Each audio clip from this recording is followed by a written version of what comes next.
Bonjour à tous et bienvenue à cette édition de la mi-journée au sommaire, 22e journée à l'entente provinciale de football de Kinshasa. Héritage sera face à Style avant le derby et l'IKEA Real cet après-midi au Stade Raphaël de la Quiétude. Hier à la 9e journée de la Ligue provinciale de basketball de Kinshasa, Mungano l'a emporté sur City Kauka. L'Afrique et l'Europe se retrouvent aujourd'hui à Bruxelles à l'occasion de la 4e édition du sommet entre l'Union africaine et l'Union européenne. Des assises essentiellement basées sur la coopération mais qui aborderont en même temps des points chauds. Difficile peut-être, oui, de parler de soi-même. Rappelez-vous, il y a une année que votre chaîne audiovisuelle BioOne allait à la conquête des téléspectateurs du monde. Son entrée sur CanalSat au 230 et au 141 fait d'elle la première chaîne privée de la République démocratique du Congo à franchir ce pas de géant. Bienvenue, je viens de vous l'annoncer tantôt. On est ensemble, il n'y a pas de souci, c'est le concept de BioOne qui, après avoir conquis la sphère médiatique congolaise, a traversé les frontières, notamment grâce à l'excellence dont la simplicité dont fait montre à cette chaîne qui révolutionne le paysage audiovisuel congolais et africain et dont sa vision des communier avec un public large. BioOne a signé son entrée sur les bouquets CanalSat et ce 2 avril, l'événement riche en couleurs qui avait volé l'actualité du jour totalise une année. Encore comme hier, BioOne ne se lasse pas de répondre aux exigences lui assignées par les téléspectateurs et maintenir les caps. La cérémonie d'ouverture était ponctuée par une conférence de presse revivant donc le lancement. Ce jour, ce n'est réellement pas le jour pour faire de longs discours, mais c'est pour justement célébrer ou annoncer notre entrée dans le bouquet du Canal. Hier, c'était peut-être un rêve, mais aujourd'hui, c'est une réalité. BioOne Télévision vient de signer son entrée sur le bouquet CanalSat. La chaîne est désormais disponible sur la fréquence 141. Par contre, j'ai une préoccupation en vous disant qu'on est ensemble, que Batoubaza et Bokeh et Longo, et Pamoja. Donc nous sommes ensemble, mais nous voulons vous demander une chose, c'est de participer avec nous. À chaque fois que nous organisons nos activités, on invite toujours tout le monde, on invite toutes les chaînes. Privilèges et responsabilités assumées, car BioOne s'ajoute aux côtés des 12 autres chaînes africaines sur ces bouquets. Nous venons d'ajouter 13 nouvelles chaînes sur le bouquet CanalSat. La première chaîne, c'est BioOne. C'est une chaîne de RDC. Nous avons la télé Sahel. Nous avons la RTI, nous avons la télé Maïcha, nous avons des 6 chaînes africaines, comme on a dit. Nous avons 2 chaînes à caractère religieux. Donc là, nous avons dit KTO et la chaîne musulmane. Nous avons 2 chaînes d'information, Al Jazeera. Une autre entrée sur CanalSat à signaler, c'est celle de Top Congo, radio émettant à partir de Kinshasa. Le signal de Top Congo, vous savez qu'en RDC, on a le droit à des essais techniques pendant 3 mois, a été lancé le 2 avril 2003. Il y a très exactement aujourd'hui 10 ans.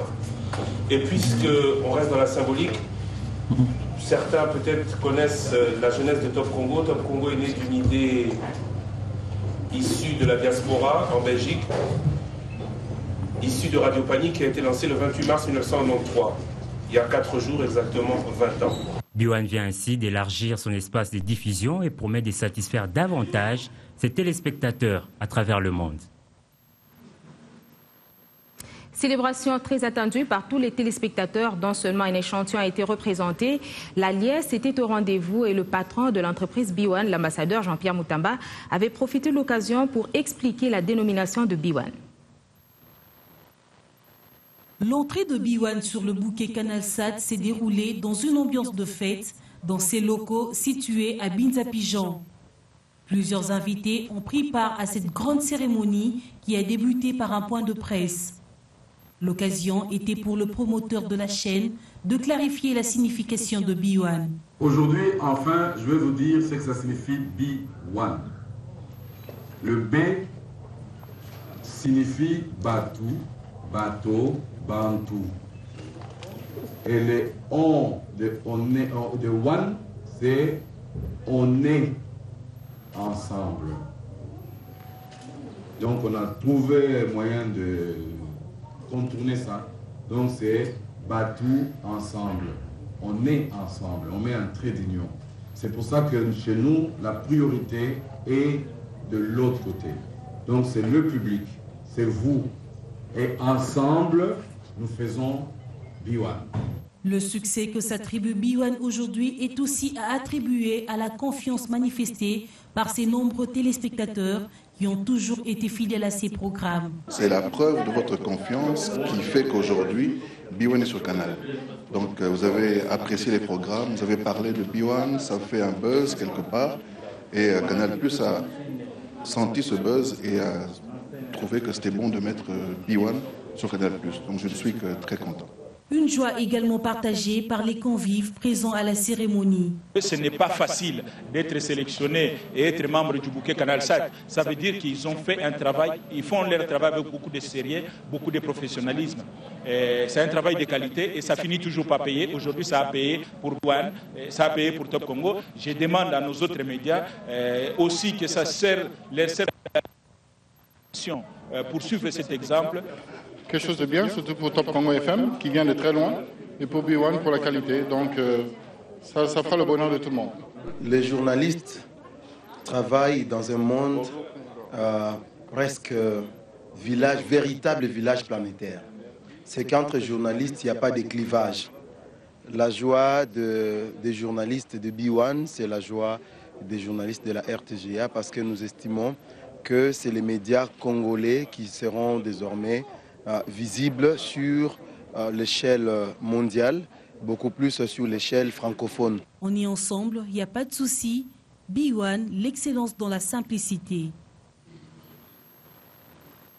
Et pour refermer le chapitre sur l'anniversaire de votre chaîne qui est sur Canal Sat depuis une année jour pour jour, qu'est-ce que vous a apporté cette ouverture de B1 sur le monde? Veuillez nous faire des suggestions. En attendant, voici l'ambiance dans différents départements.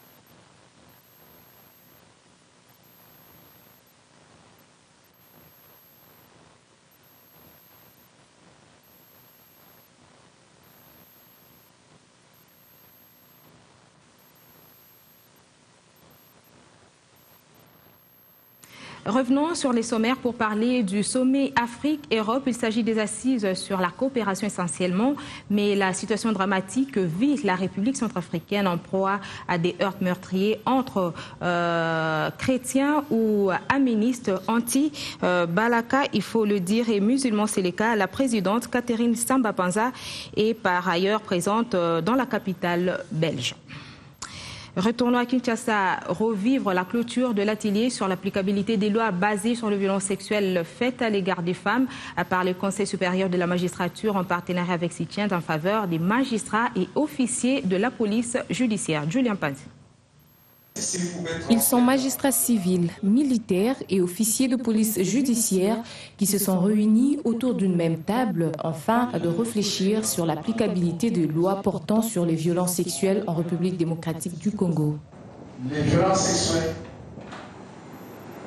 contribuent au VIH et SIDA.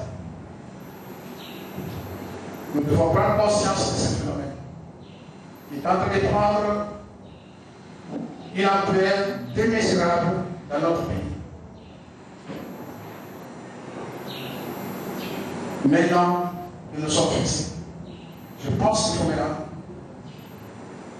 agir en amont pour réduire l'ampleur du sida dans notre pays.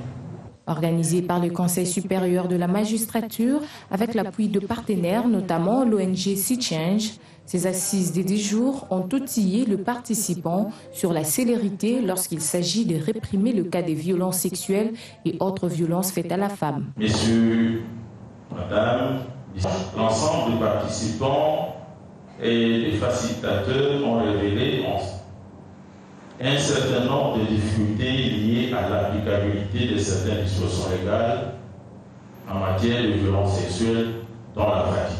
La création d'une unité de lutte contre les violences sexuelles dans la ville-province de Kinshasa, la prise en charge de victimes, la formation des OPJ, la vulgarisation de textes juridiques sur les violences sexuelles, autant de recommandations formulées à l'issue de ces assises. Autre chose, le représentant spécial du secrétaire général des Nations Unies en RDC fixe l'opinion sur les critères et stratégies de la nouvelle vision de la force onusienne en RDC dans le renouvellement du mandat de la MONUSCO au cours du point de presse hebdomadaire tenu ce mercredi au siège. Je voudrais bien mentionner 2 ou 3 points. Le premier, c'est la nouvelle vision de la force. D'une force qui est moins statique, qui est plus flexible, qui est plus souple, polyvalente. Ce sont les mots de la résolution. Une posture robuste de l'ensemble de la MONUSCO. La résolution aussi confirme les 4 priorités de notre travail ici. C'est premièrement la protection civile, deuxièmement le travail de la stabilisation, en particulier à l'Est, mais partout dans le pays, le soutien pour l'accord cadre, la mise en œuvre des réformes institutionnelles, comme la réforme du secteur de stabilité, mais aussi les élections et les autres, mais aussi, pour la première fois, d'adresser les causes profondes. C'est les mines, l'agriculture et tous les, à l'Est, d'avoir des activités politiques. Cap sur Kalemi dans le Tanganyika pour parler des déplacés du village Kinsonja en fuite face aux exactions des rebelles Hutu-Rwandais Interamwe qui passent des moments difficiles car dépourvus de tout. Récit de Franck Kasseya à partir de Kalemi.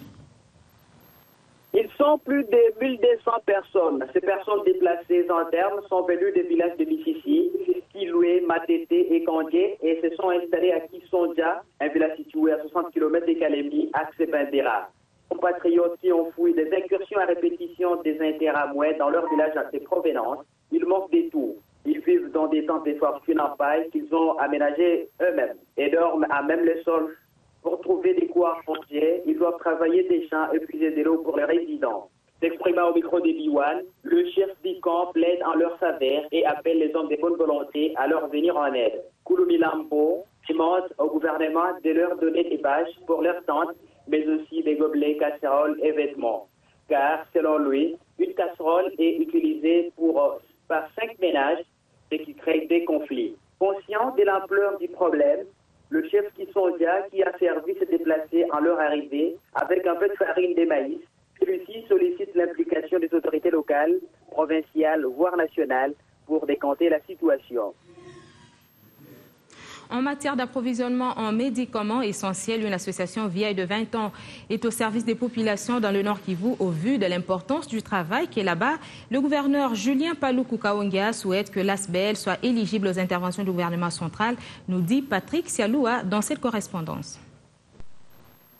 Cela fait 20 ans jour pour jour depuis que la SRAMES est au service de la population du Kivu. L'image que présente cette association aujourd'hui est le fruit de la collaboration avec plusieurs partenaires et surtout de l'appui du gouvernement congolais, a déclaré son président du conseil d'administration, le docteur Prudence Mutangala. Les prouesses réalisées par la SRAMES en 20 ans sont le fruit de l'implication et de l'abnégation de ses membres fondateurs et des animateurs de ses organes statutaires, de l'appui multiforme du gouvernement congolais, de l'étroite collaboration avec la division provinciale de la santé publique du Nord Kivu, de la collaboration avec des fournisseurs dont Mission Pharma, IDA, Pharmakina et tant d'autres, ainsi que de la ferme volonté de son personnel à faire d'ASRAMES ce qu'elle est aujourd'hui. L'autorité provinciale Julien Paluku a reconnu le travail qu'abat la SRAMES dans sa province. C'est là grâce aux efforts du chef de l'État congolais pour la paix rétablie au Nord Kivu. En tant que partenaire du gouvernement, et c'est là dans le cadre du partenariat public-privé, ASRAMES rend un service d'utilité publique en approvisionnant les formations médicales. C'est ici pour moi l'occasion de féliciter les organisations membres fondateurs, la direction, les personnels et les partenaires d'ASRAMES pour la qualité du travail rendu durant les 20 ans, malgré les contextes parfois difficiles. Cela étant, je formule les vœux aux instances nationales et vous rassure d'en faire un plaidoyer pour que le pouvoir central accorde une attention particulière au traitement des dossiers ASRAMES, particulièrement l'exonération, et recommande aux partenaires ainsi qu'aux acteurs de la santé en province de recourir aux services ASRAMES en vue de permettre à notre population d'accéder à des médicaments essentiels de qualité. C'est sous le slogan « En 20 ans ASRAMES, la fierté de l'Afrique, de la RDC et du Nord Kivu » que ce 20e anniversaire a été commémoré. Et puis cette tournée part dans le Bandundu entre la société civile de Nyoki et le chef de la cité accusé de mégestion et manque de collaboration. Les administrés réclament sa tête, autrement dit qu'il s'en aille. Bras de fer entre la société civile et le chef de la cité de Nyoki, Jean-Marie Ngamatoko. Cette position est révélée à l'issue d'une assemblée extraordinaire convoquée et tenue ce matin par le président de la société civile de Nyoki, Mukwakaniki. Selon ce dernier, plus question de Jean-Marie à la tête de la future ville de Nyoki. Motif, mais gestion financière à haute outrance, pas de collaboration avec la société civile, insalubrité totale de la cité, non-entretien des routes et grandes artères et vente anarchique des terrains. L'Assemblée a décidé d'initier dans un bref délai une pétition à adresser à l'autorité provinciale en vue de trouver rapidement la solution à ces problèmes. Faute de quoi, selon les prescrits de la loi, la population devra descendre dans le risque pour exprimer son mécontentement à la personne de l'homme fort de la cité de Nyoki. Signalons que c'est presque toute la cité de Nyoki qui a été démobilisée à prendre part à cette assemblée dans une salle pleine et prête à craquer. Pour l'instant, les deux parties se regardent toujours à chair et chat. Tous les efforts consentis pour contacter le chef de la cité de Nyoki sont restés sans succès. Autre chose, le promoteur de l'Institut supérieur d'informatique et programmation et analyse s'est rendu hier à l'hôpital du Cinquantenaire voir de visu l'œuvre médicale mise à la disposition de la population congolaise.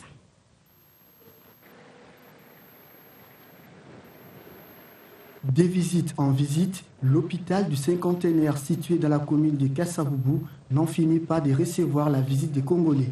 La fondation Ekanda Martin, qui s'occupe des personnes vivant avec handicap, n'est pas restée indifférente face à cette infrastructure construite dans les normes hautement modernes. Accompagné d'une forte délégation des membres de la dite fondation, Martin Ekanda a tenu à palper du doigt ces bijoux de la République démocratique du Congo en particulier et de l'Afrique centrale en général. Cet hôpital nous a tous impressionnés. On a tous impressionnés par son équipement, par son infrastructure. Et là, franchement, ma première réaction, c'est de féliciter le président de la République pour cet ouvrage. Nous avons vu des appareils qui vous coûtent dans les millions de dollars. Eh bien, il faut avoir une vision pour accepter un tel investissement. Et pour ce qui nous concerne, nous, la Fédération congolaise des personnes vivant avec handicap, nous avons retrouvé là toute l'infrastructure pour notre éducation. Aujourd'hui, les Congolais n'ont pas besoin de l'Afrique du Sud ou de l'Europe pour ces soins. Tout est là sur place. Bloc opératoire à la pédiatrie, les membres de la FONECA ont découvert un hôpital hors du commun équipé de matériel des dernières technologies. La FONECA fait de la lutte pour le bien-être des personnes vivant avec handicap son cheval de bataille. Coup de projecteur sur la presse parue ce matin à travers les lignes. Le 4e sommet de l'Union européenne et de l'Union africaine s'ouvre, annonce l'avenir aujourd'hui à Bruxelles. Il réunira les dirigeants africains et ceux de l'Europe ainsi que les hauts responsables des institutions de l'Union européenne et de l'Union africaine rassemblés autour du thème « Investir dans les personnes pour la prospérité et pour la paix ». Les participants discuteront de différents sujets dont la paix, la sécurité, les investissements, les changements climatiques et les migrations. Africa News parcourt le projet de la loi modifiant le code de la famille, autorisation maritale supprimée du point de vue du statut juridique. Le code de la famille en vigueur limite de manière excessive et discriminatoire la capacité juridique de la femme mariée et fait une distinction entre l'âge nubile du garçon et celui de la jeune fille. Sport, comme annoncé au sommaire, entente provinciale de football de Kinshasa. L'on joue ce mercredi la suite de la 22e journée. 2 rencontres sont initialement prévues. Héritage sera face à Style du Congo. En deuxième explication, le football Elika jouera contre Real de Kinshasa. Toutes ces rencontres auront lieu au stade Tata Raphaël.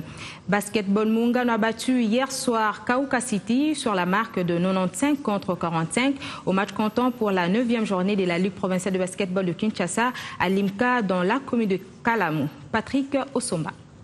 Le basket club Mungano a complètement dominé son adversaire du jour, à savoir le BC Kauka, dès le premier quart-temps. Les poulains du coach Guy Richard du BC Kauka vont tenter de renverser la vapeur face à leurs adversaires, mais sans succès. Les jeunes du quartier Kauka s'inclinent enfin sur la marque des 95 paniers contre 45. On est vraiment trop joyeux parce que le score d'aujourd'hui, on s'est beaucoup entraîné par rapport au match d'aujourd'hui. On a essayé un peu de rectifier ce qu'on avait comme erreur du début et aujourd'hui on a essayé un peu de trop travailler sur ce qu'on avait eu comme défaut et aujourd'hui voilà, on a un résultat qui est moins favorable. Le manque d'entraînement serait à la base de cette défaite, estime le coach du BC Kauka. Les joueurs ne s'entraînent pas normalement et nous avons vu qu'on a beaucoup à faire par rapport aux entraînements pour qu'ils reviennent quand même à un niveau constatable de championnat. Il y a beaucoup à faire. Et puis il y a eu beaucoup de départs, un départ massif d'athlètes qui ont accepté d'aller jouer au transfert. Mais les joueurs qui sont là, si quand même ils reprennent les entraînements, ils acceptent d'être aux entraînements, normalement, ils peuvent reprendre les niveaux. Grâce à cette victoire, le BC Mungano occupe la 4e place au classement provisoire avec 11 points. Prenons à présent ces communiqués qui nous provient de la Banque centrale du Congo, rendu par Julie Sefou.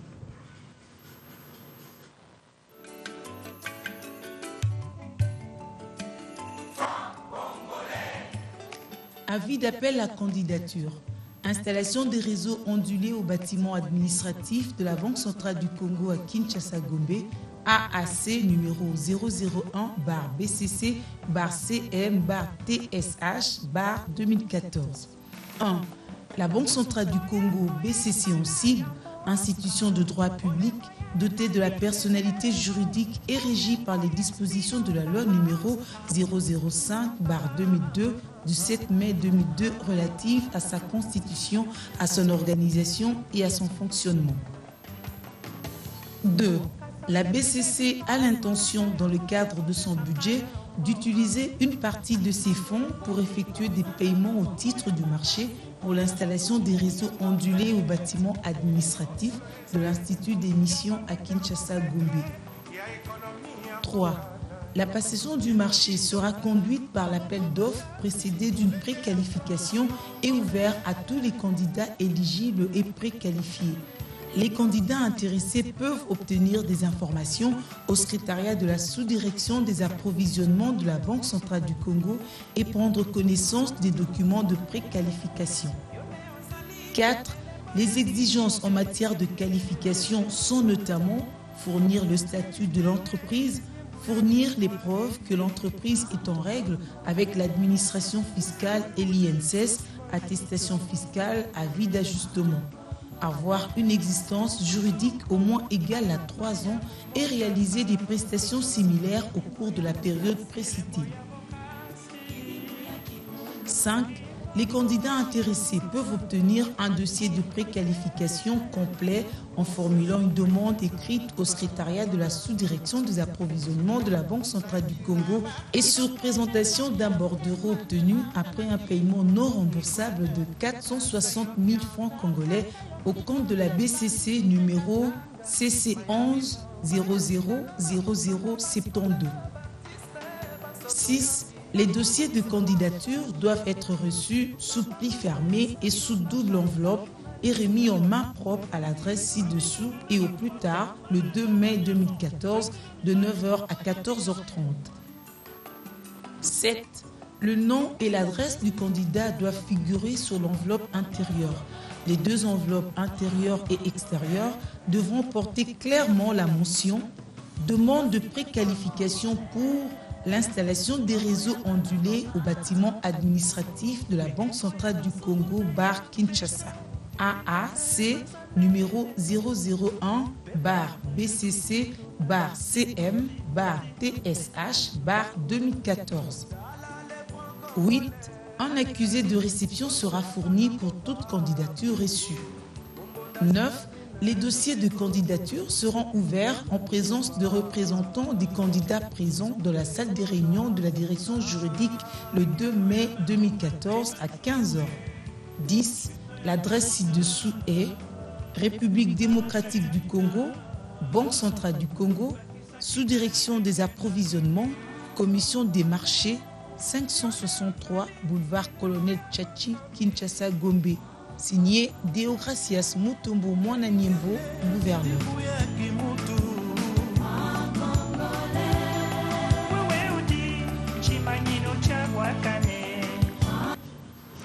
Promotion de petites et moyennes entreprises, la Procrédit Banque Congo prévoit d'ici la fin de l'année étendre ses activités à travers la République démocratique du Congo avec l'ouverture des nouvelles agences bien situées, modestes, ultra modernes pour mieux servir la population congolaise.